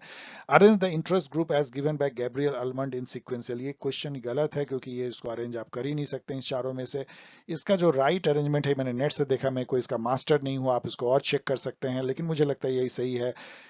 अब आलमंड ने जो दिया है चार टाइप का इंटरेस्ट ग्रुप, उसको एक पर्टिकुलर उन्होंने एक सीक्वेंस में दिया। अब इसका क्या मीनिंग है, क्यों सीक्वेंस जानना है, लेकिन ठीक है। इंस्टीट्यूशनल ग्रुप, फिर non associational, associational, anomic. Anomic मतलब एक पर्टिकुलर एक इशू पे, मतलब कोई, मतलब ये कोई ऐसा एसोसिएशन नहीं है, बस कुछ लोग स्पॉन्टेनियसली जो है अलग अलग ग्रुप में, यदि इंटरेस्ट ग्रुप में जुड़ते हैं, एनोमिक है, एटॉमिक कह लीजिए। तो ये अब क्यों इसको क्वेश्चन को पूछना चाहिए, ये भी क्वेश्चन मार्क है, पूछते भी हैं, गलत पूछते हैं, very bad on part of UGC ने। अब इसमें ये कह रहा है कि इसमें से कौन सा करेक्टली मैच नहीं है, इसका मतलब तीन तो सही मैच्ड होगा।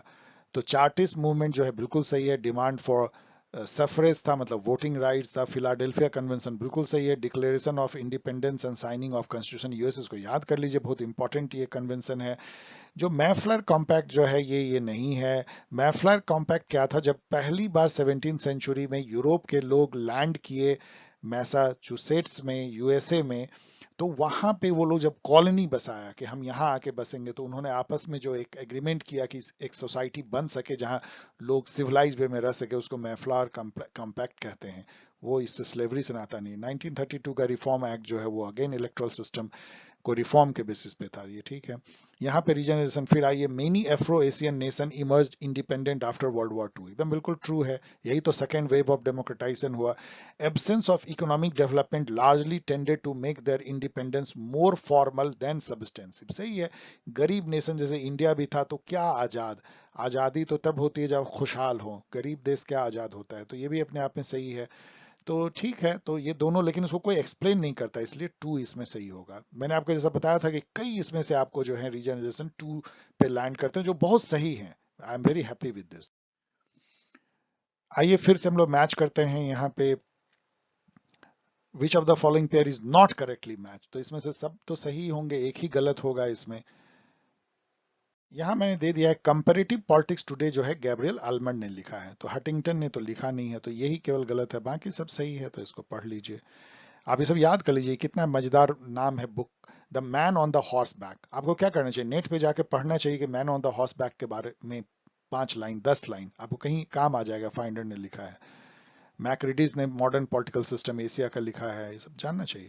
विच of the following are true regarding revolution, ये बहुत अच्छा क्वेश्चन है, मतलब इसको मैं मीडियम कैटेगरी में रखता हूँ, इसको मैं मीडियम कैटेगरी में रखता हूँ, ये डिफिकल्ट भी हो सकता है। Which of the following are true regarding revolution, change of constitution, Aristotle कहते हैं कि कॉन्स्टिट्यूशन का चेंज रिवॉल्यूशन है, तो सही है। One ruling elite is replace by another, Pareto बोलते हैं कि ये रिवॉल्यूशन है जब एक इलीट ग्रुप दूसरे इलीट ग्रुप से रिप्लेस होता है, ये भी है।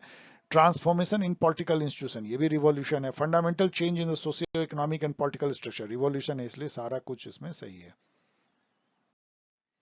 Which of the following are true regarding unitary system of government?